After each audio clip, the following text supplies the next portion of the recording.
Sir, నిన్న నేడు తమిళనాడు ఎన్నికల ప్రచారంలో భాగంగా చంద్రబాబు నాయుడు గారు పర్యటించారు. ఇది ఎంత మేరకు ఫలితాన్ని ఇస్తుంది? చాలా మంచి ప్రశ్న అండి. చంద్రబాబు నాయుడు గారు ఇంత మండు టెండలో తన పుట్టినరోజు వేడుకలకి కూడా దూరంగా తమిళనాడులో మరి కోయంబత్తూరుతో మొదలుపెట్టుకుని దాదాపు 7-8 సభల్లో, రాజకీయ సభల్లో, ర్యాలీల్లోనూ, మరి ఇంటలెక్చువల్స్ మీట్లోను, ప్రెస్ మీట్లలోను, పబ్లిక్ మీటింగ్స్లోనూ పాల్గొనటం అని అంటే అది నిజంగా విశేషం అనే చెప్పాలి. దీనికి సందర్భం ఏమిటి అని అంటే చివరి 2 రోజులు ఏది తమిళనాడు ఎన్నికలు, శాసనసభకు ఎన్నికలు జరుగుతూ ఉన్నాయి. అందులో ఇండియా కూటమి, ఈ ఇండియా కూటమిలో ప్రధానమైన భాగస్వామి డిఎంకే పార్టీ, బీజేపీ, ఇంకా చిన్న చితకా పార్టీలు చాలా ఉన్నాయి. ఇక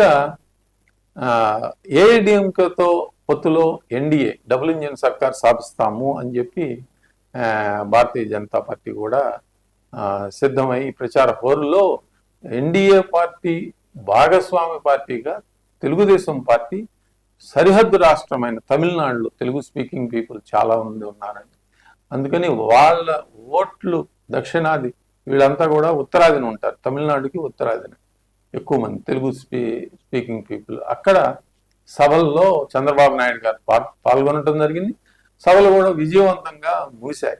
ఇక్కడ సున్నితమైన అంశం ఏంటంటే ఈ 234 స్థానాలు కలిగిన ఈ శాసనసభలో మరి ఇరు పక్షాలకి, డిఎంకే, అన్నా డిఎంకే, ఈ ఇరు పక్షాలకి కూడా మధ్య వ్యత్యాసం అతి స్వల్పంగానే ఉంది. 5.5% ఓట్లు తేడా ఉంది. ఇక్కడ సర్ ఎఫెక్ట్ కూడా ఉంటుంది. అంటే బోగస్ ఓట్లు, మరి ఇల్లీగల్ ఓట్లు, మరి మైగ్రేషన్ ఎక్కడి నుంచో వచ్చి ఇక్కడ ఓటర్ల జాబితాలో పేర్లు సంపాదించుకున్న ఓట్లు, ఇలాంటివన్నీ అధికార పక్షాలు, అక్కడ స్థానికంగా ఉండే అధికార పక్షాలు చేసే అవినీతి ఓట్లని తొలగించటం జరిగింది. ఈ తొలగింపు సహజంగానే భారతీయ జనతా పార్టీ కూటమికి, ఎన్డీఎంకే, భారతీయ జనతా పార్టీకి కొంచెం అడ్వాంటేజ్గా మారే అవకాశం ఉంది. ఇంకొకటి, ఇక్కడ తమిళనాడులో అన్ని స్టేట్స్ అసెంబ్లీలో ఏ విధంగా అయితే అవినీతి, ఆశ్రిత పక్షపాతము, మరి స్టాండర్డ్ యాంటీ ఇన్కంబెన్సీ, ఇవన్నీ కూడా తమిళనాడులో కూడా ఉన్నాయి. తమిళనాడులో ఆ ఫ్యాక్టరు ఇవి కలిపితే ఈ ఇంటలెక్చువల్స్ని ప్రభావితం.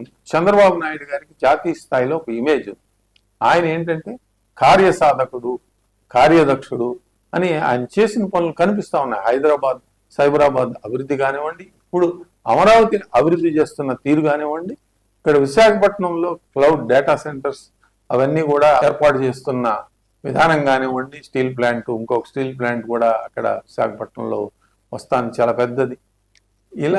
ఇలా ఆయన దార్శనికత దేశవ్యాప్తంగా అందరికీ తెలిసినది.